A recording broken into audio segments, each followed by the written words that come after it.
Hey y'all, I'm Krystal and welcome back to my Texas garden. Today, we're going to be prepping an area to plant in without doing any tilling. Now, if you're new around here, welcome. And if you're all about gardening naturally, go ahead and hit that subscribe button. And don't forget to smash the bell icon so you're notified every time I post a new video. So I'm actually getting ready to plant some banana melons for a late summer, early fall harvest. And I've already cleaned this row out right here. But as you can see, there's still a lot of grass back here that I would need to remove in order for my melons to be successful. But y'all, I'm not going to do any weeding or tilling at all, because that's a lot of extra work and I don't want to do a lot of extra work. So I got this idea a couple years ago after watching Paul Gauchi on YouTube during one of his tours of his garden.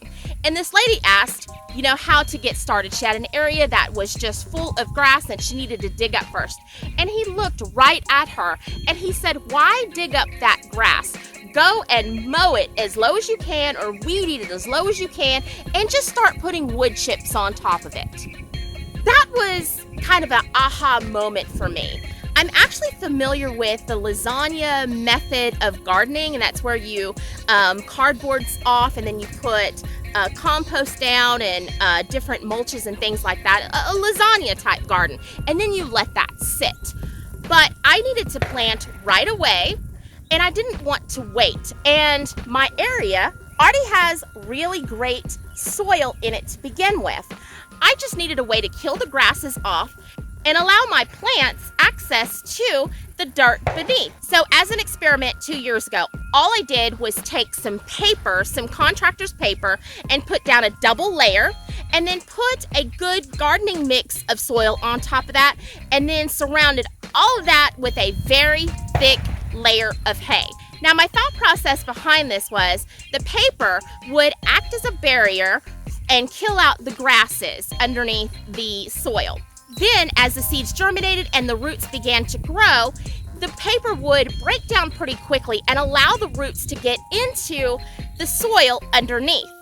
And the hay surrounding everything, well, y'all, we know what hay does. We're going to suppress the weeds, we're going to keep the soil nice and cool, and we're going to feed the soil underneath.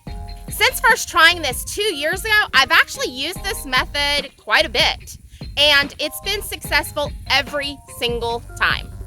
Okay, so let me show y'all how we're going to set this row up.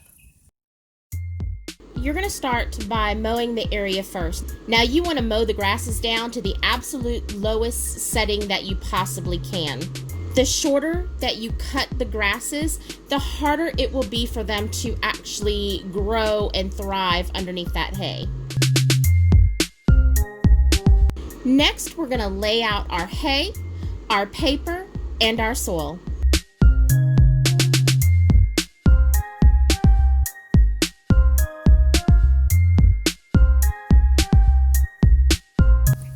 Let's slow it down and let me show you how I lay this out. So basically I'm just using a spacer. I'm actually using this garden weasel as a spacer, which you can use a measuring stick or a piece of wood or whatever. So then I have my paper right here, my roll. This is just contractor's paper. You can use a newspaper, you can use paper bags, you could use whatever you want. I would probably not use cardboard for this project. The reason being is that cardboard takes a really long time to break down. And we want the roots to be able to poke through rather quickly. So I'm just gonna rip the paper and now I'm gonna double it over. Really good thing about this is that you can cut this paper to whatever size you want. And we're gonna put it down here.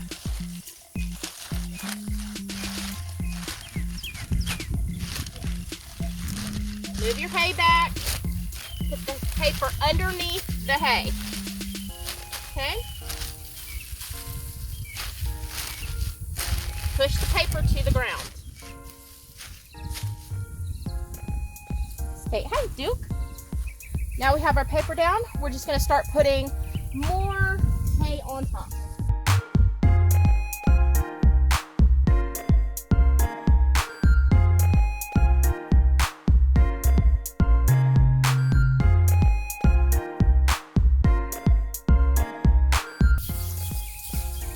and press it down as you're laying it out.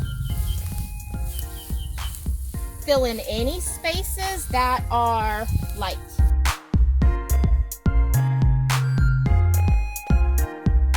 You want to make sure that with the hay, you're covering up any edges that may expose the grass underneath. So overlap that paper. You should have just a little bit of paper visible here. And all of your edges should be really nice and overlapped. Okay, now we're going to fill it in with really good gardening soil. This is really good amended stuff. It's got soil and mushroom compost and chicken manure in this. And y'all, there's no method to my madness. Just fill it up with as much soil as you want. If this is a low-lying area for you in your garden, you know, lift it up 4 or 5 inches. Press the hay down. And if you're happy with the amount of hay that you have down, then it's all good. If you're not, add more hay. And I'm just gonna top it off with just a little bit of the garden soil. Y'all, it is really that simple. This is really a great way to save some money, to save your back. You don't have to run a tiller. If you have black gumbo like I do here, and you don't have the money to do raised beds right away, this is a really great way to start building that black gumbo up to where it actually breaks down and you have very nice soil. Gumbo actually has a lot of nutrients locked into it. The issue with the plants getting the nutrients out of the gumbo is that it's so compact that they have just a really hard time doing it. But when you lay down hay and the hay decomposes, it actually changes the structure of that black gumbo to a really nice soil. So, really great way to do this. I know it's totally different, but y'all know I march to the beat of my own drum. So, you know, I'm gonna keep on working while I've got the boy before he heads off to football practice. To see more great gardening videos just like this one, go ahead and click right here and I'll meet y'all over there.